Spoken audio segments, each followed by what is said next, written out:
Hi friends, എല്ലാവർക്കും രുചിഭേദങ്ങളിലേക്ക് സ്വാഗതം. ഇന്നത്തെ നമ്മുടെ റെസിപ്പി 7 കപ്പ് ബർഫിയാണ്. 7 കപ്പ് കേക്ക് എന്നും പറയും. തമിഴ്നാട്ടിൽ ഇത് വളരെ ഫേമസ് ആയിട്ടുള്ളൊരു സ്വീറ്റാണ്. അപ്പോൾ നിങ്ങൾക്കത് പരിചയപ്പെടുത്താമെന്ന് വിചാരിച്ചു.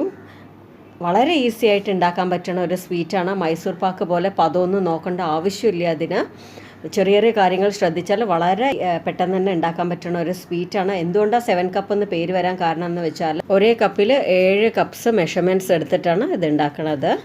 എൻ്റെ ചാനൽ ആദ്യമായിട്ട് കാണുന്നവരാണെങ്കിൽ ഒന്ന് ആ സബ്സ്ക്രൈബ് ബട്ടൺ ക്ലിക്ക് ചെയ്യണം. അപ്പോൾ തൊട്ടടുത്തൊരു കുഞ്ഞു ബെല്ലൈക്കൺ വരും, അതും ക്ലിക്ക് ചെയ്യണം. എന്നാലേ ഞാൻ ഇടുന്ന ഓരോ വീഡിയോസും ഉടനെ തന്നെ നിങ്ങൾക്ക് കിട്ടുള്ളൂ. ആദ്യം കടലമാവ് നന്നായിട്ട് ഒരു മണം വരണ വരെ റോസ്റ്റ് ചെയ്യണം. അതിൻ്റെ കളറ് ചേഞ്ച് ആവാൻ പാടില്ല, പിന്നെ അത് കരിഞ്ഞു പോകാനും പാടില്ല. ലോ ഫ്ലെയിമിലിട്ട് ചെയ്താൽ അത്രയും നല്ലതാണ്. ചിലർക്ക് മൈസൂർ പാക്ക് ഇഷ്ടമല്ല എന്ന് കേട്ടിട്ടുണ്ട്. അങ്ങനെയുള്ളവർ ഈ സ്വീറ്റ് തീർച്ചയായിട്ടും ഉണ്ടാക്കി നോക്കണം. മൈസൂർ പാക്ക് ഇഷ്ടമല്ലാത്തവർക്കും കൂടെ ഇത് വളരെ ഇഷ്ടമാവും. പഞ്ചസാര ചേർത്ത് കൊടുക്കുക. മെഷർമെൻറ്റ്സൊക്കെ ഞാൻ കറക്റ്റായിട്ട് കൊടുത്തിട്ടുണ്ട് വീഡിയോ തുടങ്ങുന്നതിന് മുമ്പായിട്ട് തന്നെ.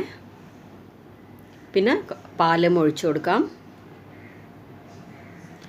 പിന്നെ തേങ്ങ തുരുവലിട്ട് കൊടുക്കാം. ലാസ്റ്റായിട്ട് നെയ്യ് ഒഴിച്ചു കൊടുക്കാം.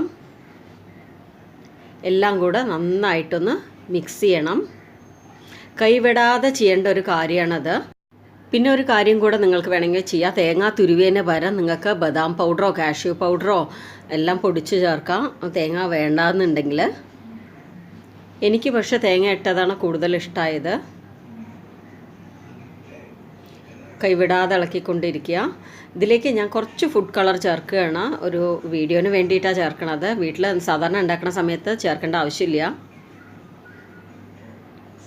നല്ല തിക്കായിട്ട് പാനിൽ നിന്ന് വിട്ട് വരണ പാകമാവണ സമയത്ത് നമുക്ക് എടുക്കാം. ഇതിന് പ്രത്യേകിച്ച് പദമൊന്നും നോക്കാനില്ല.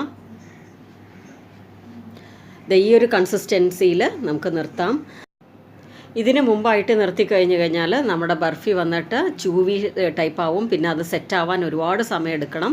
ഇതിന് ശേഷം നിർത്തി കഴിഞ്ഞ് കഴിഞ്ഞാൽ എന്താവുമെന്ന് വെച്ചാൽ വല്ല കല്ല് പോലെ ആവും.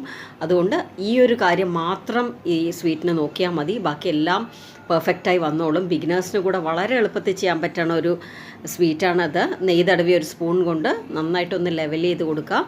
ഒന്ന് ആറിയ ശേഷം നിങ്ങൾക്ക് ഇഷ്ടമുള്ള ഷേപ്സിൽ കട്ട് ചെയ്തെടുക്കാം. ഈ സ്വീറ്റ് ഇന്നേവരെ ട്രൈ ചെയ്യാത്തവരുണ്ടെങ്കിൽ ഒരു പ്രാവശ്യമെങ്കിലും ഈ സ്വീറ്റ് ഉണ്ടാക്കി നോക്കണം. എല്ലാവർക്കും ഇഷ്ടമാവുമെന്ന് വിചാരിക്കണം. അത്രയും ടേസ്റ്റി ആയിട്ടുള്ളൊരു സ്വീറ്റാണ്. അതുമല്ല മൈസൂർ പാക്ക് പോലെ വളരെ പദമൊന്നും സൂക്ഷിച്ച് നോക്കേണ്ട ആവശ്യമില്ല. ഒരു കാര്യം മാത്രം ശ്രദ്ധിച്ചാൽ മതി. ഏത് കപ്പിലാണോ നിങ്ങൾ കടലമാവ് എടുക്കണേ അതേ കപ്പിൽ വേണം എല്ലാം മെഷർ ചെയ്തെടുക്കാനായിട്ട്. അങ്ങനെ ഉണ്ടെങ്കിൽ കറക്റ്റായിട്ട് കിട്ടുന്ന ഒരു സ്വീറ്റാണ്. ഉണ്ടാക്കി നോക്കണവർ ഫീഡ്ബാക്ക് അറിയിക്കണം കേട്ടോ തീർച്ചയായിട്ടും. നിങ്ങൾക്ക് ഈ വീഡിയോ ഇഷ്ടമായിട്ടുണ്ടെങ്കിൽ ലൈക്ക് ചെയ്യണം, ഷെയർ ചെയ്യണം, കമൻറ്റ് ചെയ്യണം. മറക്കാതെ എൻ്റെ ചാനൽ സബ്സ്ക്രൈബ് ചെയ്യണേ. Thank you all.